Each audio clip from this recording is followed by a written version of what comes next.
5 ključnih elemenata koje čine jednog menadžera, dobrim menadžer coachem su slušanje, znatiželja, intuicija, samoupravljanje i promicanje aktivnosti, odnosno produbljivanje učenja. Kad govorimo o slušanju, ono se čini ovdje možda najjednostavnije. Mada iz mog iskustva je najzahtjevnije.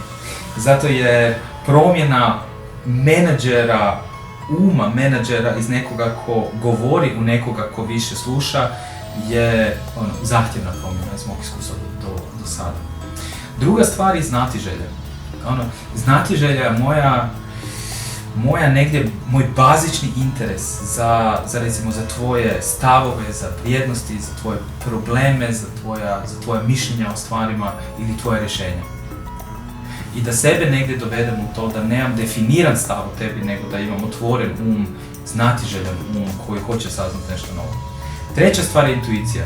To je moja sposobnost da imam takav kontakt sa sobom, da mogu doći do informacije koja ne dolazi samo iz ovoga što čujem, vidim, nego iz nekog mog unutarnjeg, to čak nije niti osjećaj, nekog te unutarnje intuicije. Četvrta stvar, samoupravljanje, što će definitivno pomoći meni da budem u kontaktu sa sobom, a to je da mogu upravljati sa vlastitim emotivnim, prvenstveno sa vlastitim emotivnim svojim stanjem unutra, sa mojim vlastitim demonima. I na kraju četvrta stvar je promicanje aktivnosti ili produbljivanje učenja. Jedno i drugo su ključne coaching vještine. Coaching je orijentirana aktivnost s jedne strane, a sa druge strane je orijentiran na to da kada prođem jedan projekt ili završim razgovor ili ovaj video sad koji snimamo, da negdje vidim šta sam naučio i šta mogu više, manje, bolje, drugačije. Na Coaching Akademiji ovaj model se inače zove Coactive Coaching model.